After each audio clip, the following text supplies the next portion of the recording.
Welcome back. અને આગળ વાત કરીએ તો મોરબીમાં કેનાલમાં ઓવરલોડ ડમ્પરોના કારણે નુકસાન થતું હોવાનું સામે આવ્યું છે.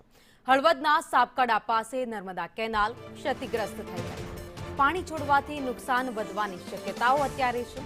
હજારો વીઘા જમીનમાં પાણી ફરી વળવાનું જોખમ અત્યારે તોડાઈ રહ્યું છે. તો કેનાલ રિપેરિંગમાં ગંભીર ઉણપ સામે આવી સ્થાનિકોમાં મોટી નુકસાનીની ભીતિ વ્યક્ત કરાઈ છે. અધિકારીઓ માત્ર નોટિસ આપતા હોવાનો સ્થાનિકોએ આરોપ પણ લગાવ્યો.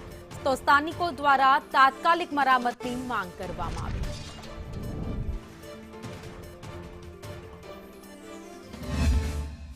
હળવદ તાલુકામાંથી ત્રણ કેનાલ પસાર થાય છે. મોરબી, માળિયા અને ધાંગધ્રા ત્રણેય કેનાલો સાફ સફાઈ અને સમારકામને લઈ બંધ કરવામાં આવી હતી, પરંતુ કેનાલો હાલ શરૂ કરી દેવામાં આવી છે. મોટાભાગની કેનાલોમાં સાફ સફાઈ અને સમારકામનો અભાવ જોવા મળી રહ્યો છે. અત્યારે આપણે મોરબી બ્રાન્ચ કેનાલ પર મોરબી બ્રાન્ચ કેનાલમાં પણ ક્યાંક ને ક્યાંક સમારકામ નથી થયું અને સાફ સફાઈનો અભાવ જોવા મળ્યો છે, અને તો પણ કેનાલ સાફ કરી દેવામાં આવ્યો છે. અત્યારે આપણે મોરબી બ્રાન્ચ કેનાલ પરથી જે વાહનો પસાર થઈ રહ્યા છે તે પણ જોઈએ કે આ કેનાલ પર આ જ રીતે ભારે વાહનો પસાર થાય છે અને તેને લઈ રોડ તૂટી ગયો છે. ને ત્યારે તંત્ર દ્વારા વહેલી તકે અહીંયાથી ઓવરલોડ જે પસાર ટ્રકો થાય છે તેની યોગ્ય ચકાસણી કરે, સાથે કેનાલને નુકસાન કરતા વાહનો સામે કાયદેસરની કાર્યવાહી કરે તે જરૂરી બન્યું છે.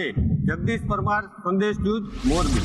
મોરબી બ્રાન્ચ કેનાલ પર ટ્રકો ચાલે છે એ અમારે ધ્યાનમાં છે. ઘણા ખેડૂતોએ રજૂઆત કરી છે, તો અમે ટૂંક સમયમાં ખેડૂતોની રજૂઆત ધ્યાનમાં લઈને એ ટ્રકો બંધ કરાવવા માટે